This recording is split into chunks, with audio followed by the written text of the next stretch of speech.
परमेश्वर है, भगवान है। चलिए, तो आज से कौन कौन नारियां अपने पति को भगवान मानकर उनकी आज्ञा का पालन करेंगी, सेवा करेंगी? हाथ उठाओ, उठाओ।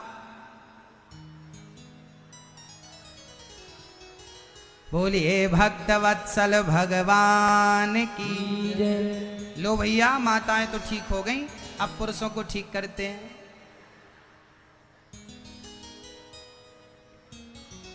नारियां पति को आज से भगवान मानेंगी, रोज पांव दबाना। आज्ञा को भगवान की आज्ञा। ये हंसने की बात नहीं, वैसे आप लोग कॉमेडी कर रहे हैं, ठीक है। ये मुद्दा तो गंभीर है, पर कोई बात नहीं। हाँ, कड़वी दवाई सेहत के साथ चटाई जाती है, थोड़ा हंस लो। हाँ, अब पति क्या है जरा वो समझ लेते हैं। नारी तो पति को भगवान जाने, नारी तो पति को परमेश्वर माने। अब पति क्या माने जरा वो समझ लेते हैं। पति देवता बैठ जाओ, बैठ।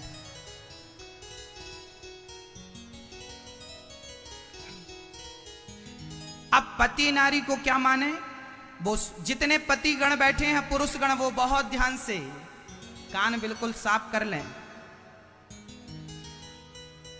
पति, अच्छा, पुरुष लोग पत्नी को क्या मानते हैं? तुम तो हमारे पांव की जूती हो।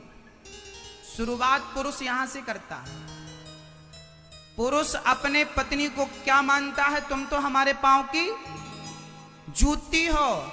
मुझे लगता है ये पुरुष जो पत्नी को पांव की जूती मानता है, मुझे लगता है ये अभी नारी का सम्मान करना इसने सीखा नहीं, इसकी मां ने सिखाया नहीं।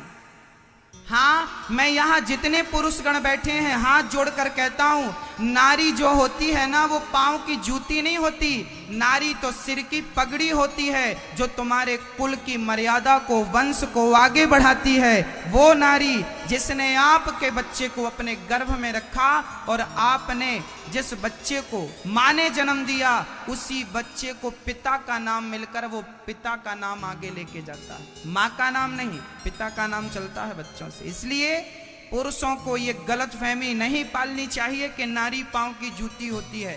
नारी क्या होती है वो समझिएगा।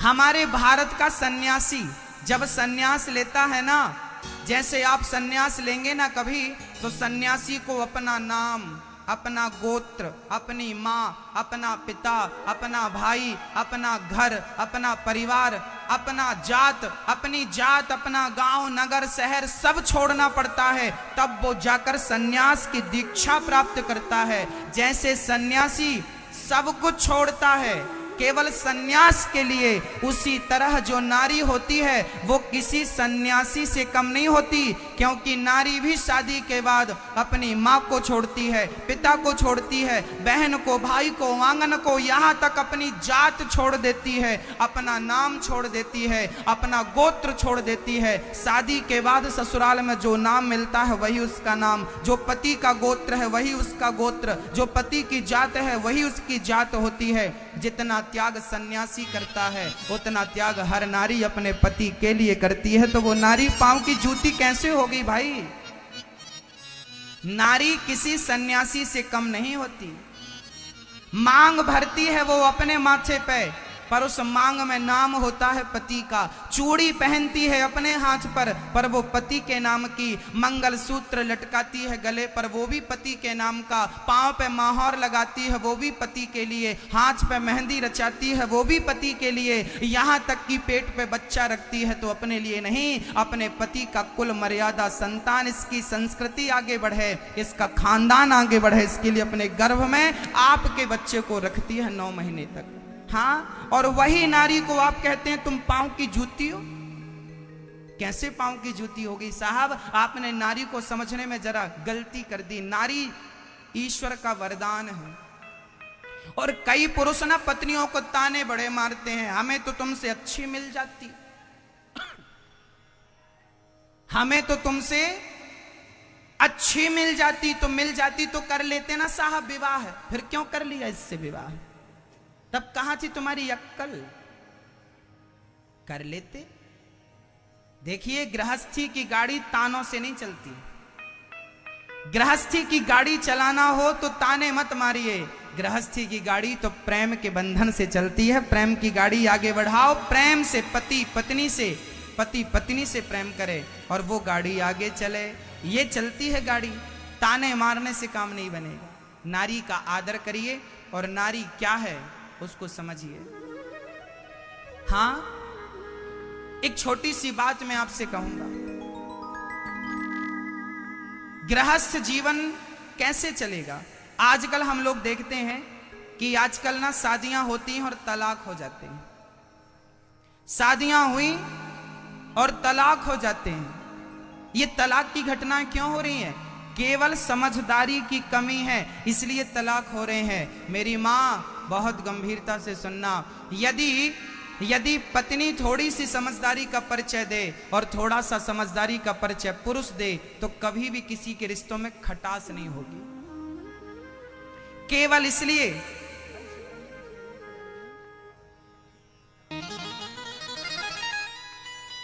केवल आपकी नासमझी के कारण रिश्ते टूटते। एक बालक एक संत जी के पास गया, कहा बाबा जी मैं शादी करूं कि ना करूं। संत जी ने अपनी पत्नी से कहा भाग्यवान जरा 2 गिलास दूध लाओ शक्कर डाल के। पत्नी दूध में नमक डालकर ले आई, 1 गिलास उसे दिया, उसने पीकर थू थू कर दिया, ये तो खारा है। संत जी ने पी लिया। दिन के 12 बजे थे। संत जी ने कहा सुनती हो, जरा पुस्तक पढ़ना है, जरा एक दीपक तो लाओ। पत्नी दीपक ले आई। अब वो आदमी जो पूछने आया था कि मैं शादी करूं कि ना करूं, उससे समझ में आया दोनों बुढ़ा बुढ़ी पागल हैं। जाने लगा। संत जी बोले कहां जा रहा है? उसने कहा पूछने आए थे कि शादी करें कि ना करें, पर आप दोनों तो पागल हैं। नमक। संत जी बोले उसने नमक डाल कर दिया। मैं चाहता तो कह सकता था क्यों, तेरी आंखें फूट गई हैं, दिखता नहीं है नमक क्या होती है, शक्कर क्या होती है, पर मैंने कुछ नहीं कहा। दूसरी बार मैंने दिया मांगा दिन के 12 बजे पुस्तक पढ़ने के लिए, वो भी आंगन पर जब सूर्य का प्रकाश था। तो तब मेरी पत्नी कह सकती थी ना क्यों जी अंधे हो गए हो क्या, दिखता नहीं है दिन है।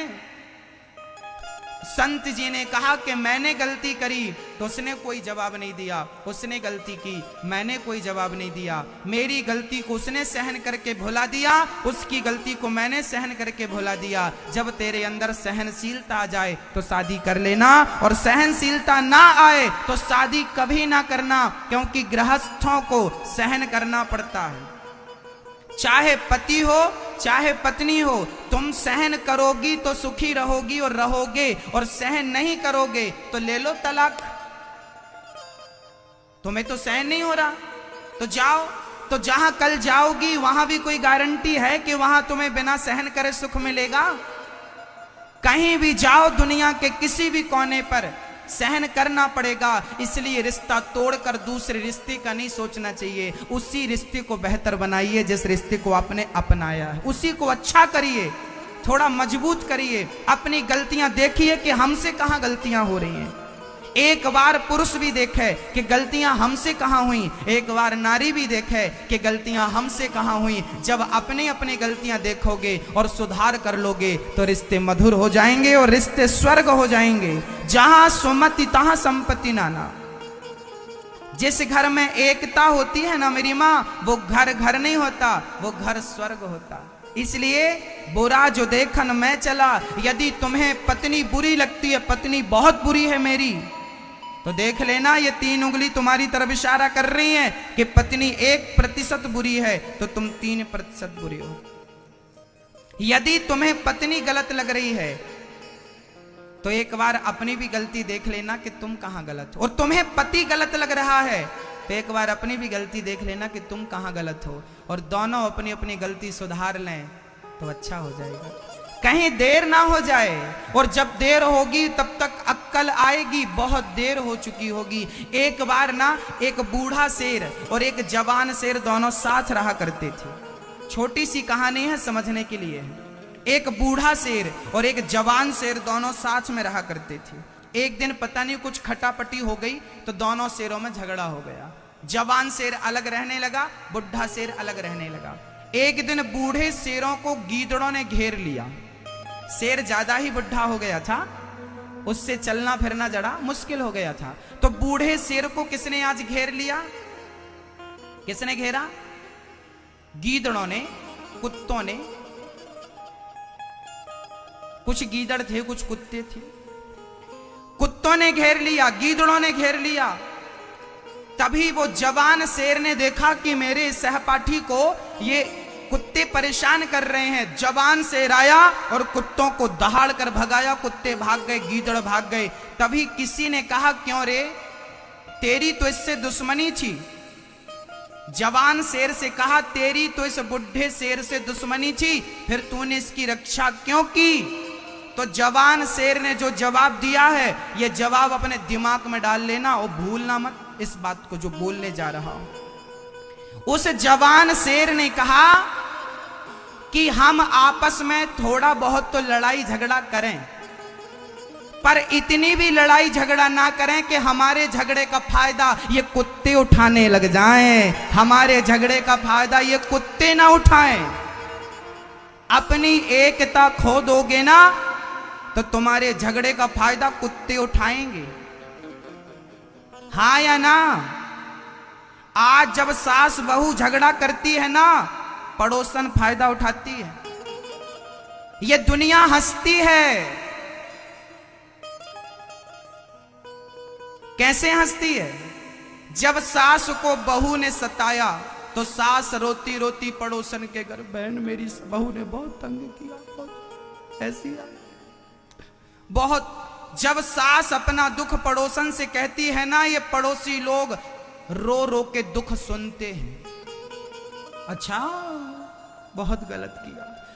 आप रोएंगी तो पड़ोसी भी रोते हैं। ये दुनिया रो रो के आपका दुख सुनती है और आपके जाने के बाद हंस हंस के ये दुनिया तुम्हारे बारे में बोलती है। आपको लगता होगा कि हमने अपनी पड़ोसन को बोला है, ये रो रो के सुनेगी तुम्हारा दुख और हंस हंस के जमाने से कहेगी फलाने के घर तो आग लग गई। किसी का कोई काम, किसी का कुछ नहीं बिगड़ने वाला। तुम लड़ो मरो, आज मर जाओ, किसी का कुछ नहीं बिगड़ेगा। बिगड़ेगा तो तुम्हारा बिगड़ेगा। इसलिए पड़ोसियों के चक्कर में, जमाने के चक्कर में अपने घर में आग ना लगा लेना। अपने, एक दोहा बोल रहा हूं, संतों ने कहा है, मैंने नहीं। अपने अपने घरन का दुख ना कहियो रोई, सुन इठले हैं लोग सब, बांट न ले हैं कोई। ये दुनिया बहुत चतुर है। बहू पड़ोसन को कहती है कि मेरी सास ऐसी, सास ऐसी। ये दुनिया रो रो के सुनती है और हंस हंस के कहती है। इसलिए प्रार्थना मेरी है कि घर की बात घर पे ही रखा करो। घर की बात बाहर ना जाए तो कितने भी बड़े झगड़े हों शांत हो जाएंगे, और बातें बाहर चली जाती हैं तो जरा बात बिगड़ जाती है। इसलिए प्यार से रहिए। जिंदगी कुछ दिनों की है, मर जाओगे सब धरा रह जाएगा। हाँ, एक छोटा सा भजन सुनाता हूं, फिर आपको आगे ले चलता हूं। इस भजन में कोई खड़ा नहीं होगा और शांति से इस भजन को सुनेंगे। ये भजन उस टाइम का है जब हमारी मृत्यु आती है। जब हमारी मृत्यु आई, यमराज सिर पर खड़े हैं, कह रहे हैं चल तेरा वक्त पूरा हो गया। जिसका टाइम पूरा हो गया वो जब मरने लगा तो क्या हुआ? उसने यमराज से कहा, यमराज जी 1 मिनट का टाइम दे दो कि भक्तों स्वर्गा से आयो है संदेश, बुलाबो आग्यो राम को। हो भक्तों स्वर्गा से आयो है संदेश, बुलाबो आग्यो राम को। भक्तों स्वर्गा से आयो है संदेश, बुलाबो आग्यो राम को। ओ बुलाबो आग्यो राम को। बुलाबो आग्यो राम को। ओ भक्तों स्वर्गा से आयो है संदेश, बुलाबो आग्यो राम को। भक्तों स्वर्ग से आयो है संदेश, बुलावो आज्ञो राम को। जिन जिनका संदेशा अर्थात मौत आ गई, बुलावा राम का गया। चलो पहला बुलावा किसका आया जरा सुनिएगा। 1 मिनट की मोहलत दे दो, करूं बेटा से बात। 1 मिनट की मोहलत दे दो, करूं बेटा से बात। ओ 1 मिनट की मोहलत दे दो, करूं बेटा से बात। 1 मिनट। एक पिता मरने लगे, मौत आई, यमराज बोले चलो तुम्हारा टाइम पूरा हो गया। पिताजी जब मरने लगे तो यमराज से कहा, यमराज जी हमें 1 मिनट की मोहलत दे दो, हम अपने बच्चों से कुछ कहना चाहते हैं। एक बाप मरते समय अपने बेटों से क्या कहता है जरा सुनिएगा। 1 मिनट की मोहलत दे दो, करूं बेटा से बात। उस पिता के 2 बेटे थे, उन दोनों से कहा कि भाई भाई प्रेम से रहना, भाई भाई प्रेम से रहना, जाना है सबको उसके पास, बुलावो आज्ञो राम को।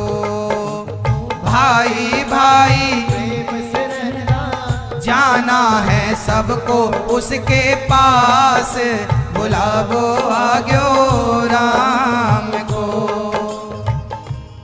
एक पिता मरते समय कह रहा है कि तुम भाई भाई कैसे रहना, कैसे रहना बोलो, प्रेम से रहना।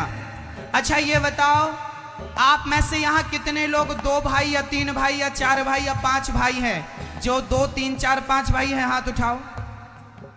जो 2 3 4 भाई हैं पुरुष गण हाथ उठाएंगे, उठाइए हाथ। हाँ चलिए नीचे करिए। अच्छा ये बताइए आप जब 2 भाई हैं या 3 भाई हैं या 4 भाई हैं तो आप लोग ना झगड़ा करते हैं। मुझे बस इतना बताओ कि जब आपका भाई मरेगा तो उसके मरने पे जाओगे या नहीं? बताओ। आपका भाई, छोटा भाई, बड़ा भाई जब मरेगा तो उसके मरने पे उसकी चिता को, उसकी अर्थी को कंधा देने जाओगे या नहीं? हाँ या ना? जाओगे। आपका भाई जब मरेगा ना तो जाओगे, रोने जाओगे, पर अभी जिंदा है, अभी नहीं जा रहे हैं। अभी आपके भाई को आपकी बहुत जरूरत थी पर नहीं गए। भाई से बोल चाल नहीं था, भाई से मिलना जुलना नहीं था। जिंदा था भाई तो कभी गले नहीं लगाया, मर गया तो अर्थी को हाथ लगा रहे। क्यों भाई? मरने पर रोने क्यों जा रहे हो? रोने वालों की भीड़ इकट्ठी हो जाएगी, रोने वालों की कमी थोड़ी है। मरने के बाद दुश्मन भी रोता है दोस्तों, पर भाई वो है जो जीते जी अपने भाई का सहारा बन जाए, अपने भाई की लाठी बन जाए, जो अपने भाई के कंधे पे हाथ रख के कहे कि तू अकेला नहीं, मैं तेरे साथ हूं। हाँ तो आज से यदि बड़ा भाई रूठा है तो तुम छोटे हो, मना लो ना भाई को, कह दो ना सॉरी भाई गलती हो गई, कोई बात नहीं, आओ गले लगते हैं। यदि तुम छोटे हो तो बड़े को सॉरी कह दो, छोटे तो हो ही, और यदि तुम बड़े हो तो छोटों को गले लगा लो ना। क्या प्रॉब्लम है? कह दो ना एक बार गले लग के, हो गई बात है, कोई बात नहीं, आओ गले लग के जीते हैं, जीवन नया शुरू करते हैं। लोग ना वैष्णव देवी की यात्रा करने जाते हैं, पैदल 14 किलोमीटर की चढ़ाई चढ़ते हैं। अमरनाथ की यात्रा पे लोग पैदल जाते हैं और वहां जाते हैं अमरनाथ जी का दर्शन करने। पैदल 14 किलोमीटर की 20 किलोमीटर की चढ़ाई लोग चढ़ते हैं, तो पैदल 20 किलोमीटर चढ़ना बड़ी बात नहीं है दोस्तों, पर भाई के घर जाना और उसके घर की 4 सीढ़ियां चढ़कर अपने भाई के सामने घुटने टेक कर या उसे गले लगाकर उससे क्षमा मांग लेना बहुत बड़ी बात है। भाई के घर की 4 सीढ़ियां चढ़ी नहीं जाती और वैष्णव देवी की 14 किलोमीटर की चढ़ाई तुम चढ़ गए। भाई को मना नहीं पाए तो वैष्णव मैया तुमसे मान जाएगी? हाँ, रिश्तों को ठीक कर लो। भगवान ये नहीं कहते कि तुम हमारे पास आओ, भगवान ये कहते हैं तुम अपने परिवार में खुश रहो, प्रेम से रहो। ये पिता अपने बेटों से कहता है तुम भाई भाई खुश रहना। ये कहकर पिताजी चले गए। 1 मिनट की मोहलत दे दो, करूं बहू से बात। 1 मिनट की मोहलत दे दो, करूं बहू से बात। ओ 1 मिनट की मोहलत दे दो, करूं बहू से बात। 1 मिनट की मोहलत दे दो, करूं बहू से। एक सास मर रही है और वो अपनी बहू से क्या कह रही है। यहां जितनी बहुएं बैठी हैं जरा ध्यान से सुनना। आपकी सास है या गई? जिनकी सास जिंदा है हाथ उठाओ। जिनकी सास जिंदा है हाथ उठाओ। जिनकी सास जिंदा है, जब तुम्हारी सास जाएगी ना तो यही कह के जाएगी। और जिनकी चली गई तो समझना कि आपकी सास मेरी वाणी से बोल रही है। सुनिएगा सास क्या कह रही है आपकी। 1 मिनट की, यमराज जी 1 मिनट रुक जाओ, मैं अपनी बहुओं से कुछ कह लूं। 1 मिनट की मोहलत दे दो, करूं बहू से बात। कि मैं तुम्हारो धर्म निभा दी। सास कह रही है कि मैंने तो मेरा धर्म निभा दिया। कि मैं तुम्हारो धर्म निभा दी, बांध के रखियो ये परिवार। बुलावो आग्यो राम को। मैं तुम्हारो धर्म निभा दी, बांध के रखियो ये परिवार। बुलावो आग्यो राम को। सास कह रही है कि मैंने अपना धर्म निभा दिया, अब तुम्हारी बारी है। अच्छा ये बताओ मैया, यहां जितनी बहुएं बैठी हैं ये बताओ, आपकी सास जब मरेगी तो आप अपनी सास के मरने पर रोने जाओगी कि नहीं? बोलो जल्दी से। आपकी सास जब मरेगी तो सास के मरने पर जाओगी कि नहीं रोने? हाँ या ना? जोर से बोलो। जाओगी। सास मरेगी तो रोने जाएंगे, पर जिंदा है तो एक रोटी नहीं देंगे उसको। सोचिए, सास जिंदा, बहुत सारी बहुएं ऐसी हैं जिनकी सास जिंदा है तो बूढ़ी सास अकेले बना के खाती है। तुम्हें शर्म नहीं आती? उस बूढ़ी सास को 2 रोटी तुम्हें महंगी पड़ रही है, घुटने चलते नहीं बुढ़ापे में। सास जिंदा है, रोटी नहीं निकल रही है। याद रखना, तुम्हारी बहू ब्याज सहित तुमसे हिसाब लेगी। भगवान के घर देर है मेरी माँ, अंधेर नहीं है। सारी बहुओं को मैं चेतावनी दे रहा हूं कि भगवान के घर देर तो है, अंधेर नहीं है। बूढ़ी सास बना के अकेले बुढ़ापे पे खाए, क्या ये शोभा देता है? किस लिए बहू हो?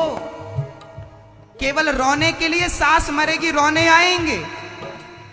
बहुत सारी बहुएं अच्छी होती हैं और बहुत सारी बहुएं केवल नौटंकीबाज होती हैं। सास मरती है रोने आ जाती हैं। कई बहुएं तो बेहोश हो जाती हैं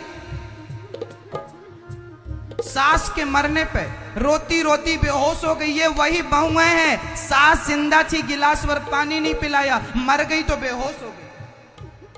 अरे जितना तू बेहोश होके नौटंकी कर रही है, इतनी सेवा की होती ना सास, कुछ दिन और जिंदा होती। ये नौटंकी किससे दिखा रही हो? भगवान सब देख लिया, किससे? हमें और आपको दिखाने से क्या होगा? ईश्वर सब जान रहा है, सब देख रहा है। जैसा करोगे वैसा भरोगे। विधाता के घर देर है, अंधेर नहीं है। इसलिए मैं प्रार्थना करूंगा कि सास की सेवा करो, उनकी आंखों में आंसू ना आने दो। हाँ, अच्छा ये बताओ,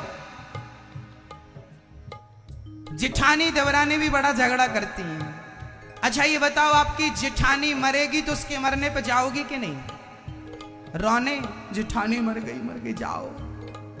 और देवरानी मरेगी तो रोने जाओगी कि नहीं? देवरानी मरेगी तो जाएंगे रोने बराबर, जिठानी मरेगी तो रोने बराबर जाएंगे, रोने जाएंगे पर अभी नहीं जाएंगे, अभी बोलचाल बंद है। अभी जिठानी का मुंह नहीं देखेंगे, देवरानी की शक्ल नहीं देखेंगे, अभी जिंदा है नहीं देखेंगे, मर जाएगी तो लिपट लिपट के रोएंगे, मर गई मर गई मर गई। क्यों इतना नौटंकी करते हैं आप लोग? क्यों इतना ढोंग रचाते हैं? किसे दिखा रहे हैं? ये सब देख रहा है। मत दिखाइए किसी को। हाँ, वो सब नोट कर रहा, उसकी डायरी में सबका हिसाब है, हर पल का, हर सेकेंड का।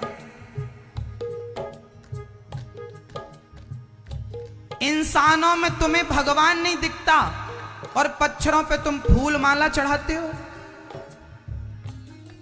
खुद की सास मर गई, गिलास भर पानी नहीं पिलाया। दिल्ली की एक घटना अखबारों में छपी थी, मैंने कई बार कथाओं में कहा उस बात को। एक मां ने बचपन में गरीबी के चलते